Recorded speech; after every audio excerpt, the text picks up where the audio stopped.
Hello students, Hindi presentation by Babita ma'am. Barrackpore senate public school में आप सभी का स्वागत है। बच्चों, आज हम सभी कक्षा 9 के विषय हिंदी कविता खंड के सबसे खतरनाक नामक पाठ का अध्ययन करेंगे, जिसके कवि हैं पाश जी। कवि परिचय है।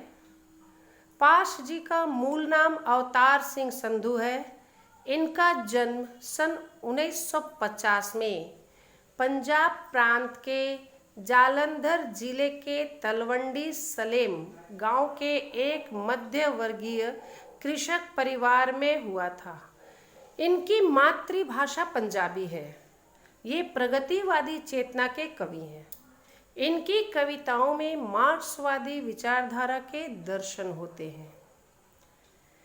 ये पाठकों को अन्याय, अत्याचार, भ्रष्टाचार, दुराचार, व्यभिचार के विरुद्ध पुरजोर आवाज उठाने की शक्ति एवं प्रेरणा देते हैं। ये विद्रोही स्वभाव के कवि हैं। वे अन्याय एवं अत्याचार से समझौता नहीं करते और यही इनकी कविता का मूल स्वर है। इनके हृदय में मजदूर वर्ग के लिए सहानुभूति है, जो इनकी कविता में जगह जगह रह रहकर मुखरित होता है। 9 सितंबर सन 1950 में इनका जन्म हुआ था और 23 मार्च सन 1988 ईस्वी में इनका देहांत हो गया। पाठ परिचय की तरफ बढ़ते हैं। कविता की पहली पंक्तियां हैं। मेहनत की लूट सबसे खतरनाक नहीं होती, पुलिस की मार सबसे खतरनाक नहीं होती, गद्दारी लोभ की मुट्ठी सबसे खतरनाक नहीं होती।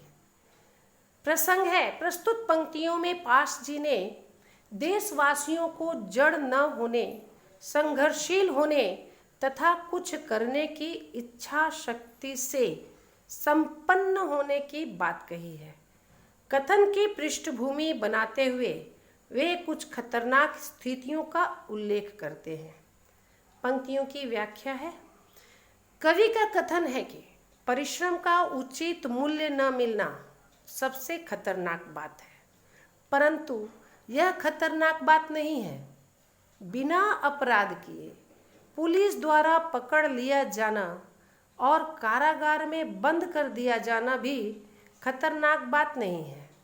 इनसे भी खतरनाक बात है देश के विरुद्ध लोभ में पड़कर षड्यंत्र करना। कविता की अगली पंक्तियां हैं। बैठे बिठाए पकड़े जाना बुरा तो है, सहमी सी चुप में जकड़े जाना बुरा तो है, पर सबसे खतरनाक नहीं होता। पंक्तियों की व्याख्या है। उपयुक्त पंक्तियों में कवि का कथन है कि बिना अपराध किए अनायास पुलिस द्वारा पकड़े जाना और बेत से पिटाई के बाद जेल में बंद कर दिया जाना बुरी बात है तथा अन्याय के विरुद्ध विद्रोह का स्वर बुलंद न कर उसे सहन कर जाना भी बुरी बात है, परंतु इन बातों को सबसे खतरनाक नहीं कहा जा सकता। कविता की अगली पंक्तियां हैं। कपट के शोर में सही होते हुए भी दब जाना बुरा तो है, पर सबसे खतरनाक नहीं होता। पंक्तियों की व्याख्या है। प्रस्तुत पद्यांश में कवि कहते हैं कि चारों तरफ छल कपट को देखकर भी यदि व्यक्ति चुपचाप मौन रहता है तो यह खतरनाक स्थिति है। यह जानते हुए कि हम सही हैं, फिर भी अन्याय के विरुद्ध आवाज न उठाना सबसे खतरनाक है। कविता की अगली पंक्तियां हैं। किसी जुगनू की लौ में पढ़ना बुरा तो है, मुट्ठियां भींचकर बस वक्त निकाल लेना बुरा तो है, सबसे खतरनाक नहीं होता। जुगनू की लौ में पढ़ना, इससे कवि का तात्पर्य है अज्ञानी अथवा अल्पज्ञानी को अपना गुरु बनाकर उनसे ज्ञान प्राप्त करना अथवा क्षीण प्रकाश में, महीन कम प्रकाश में अध्ययन करना। देश में आज भी ऐसे क्षेत्र हैं जहाँ न तो विद्यालय है न प्रकाश की पर्याप्त व्यवस्था ही है। पंक्तियों की व्याख्या है।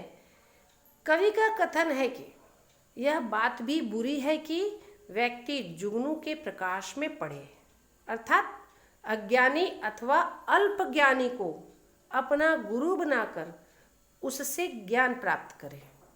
बात यह भी बुरी है कि व्यक्ति अन्याय के विरुद्ध संघर्ष करना चाहे पर कुछ कर न सके, केवल अपनी मुट्ठियां भींचता रहे, अर्थात अंतर्विद्रोह को प्रकट न कर सके।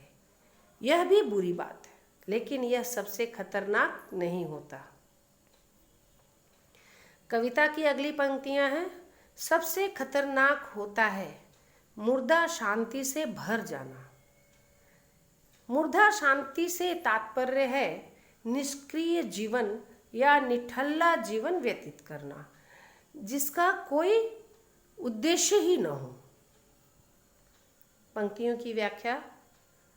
कवि का कथन है कि सबसे अधिक खतरनाक होता है निष्क्रिय जीवन बिताना या निठल्ला रहना, कोई कामकाज न करना। ऐसा व्यक्ति पर आश्रित होता है, उसे गुलामी का जीवन व्यतीत करना पड़ता है और वह मृतक के समान हो जाता है। कविता की अगली पंक्तियां हैं। न होना तड़प का सब सहन कर जाना, घर से निकलना काम पर और काम से लौटकर घर आना।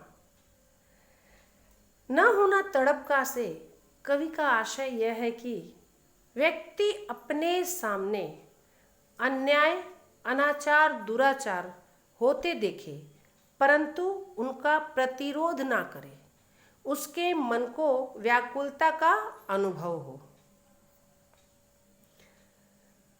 सबसे खतरनाक होता है हमारे सपनों का मर जाना। सपनों का मर जाना से कवि का आशय है हमारी आकांक्षाएं, जीवन की अभिलाषाएं, हमारी चेतना, हमारी सोच का नष्ट हो जाना। पंक्तियों की व्याख्या है।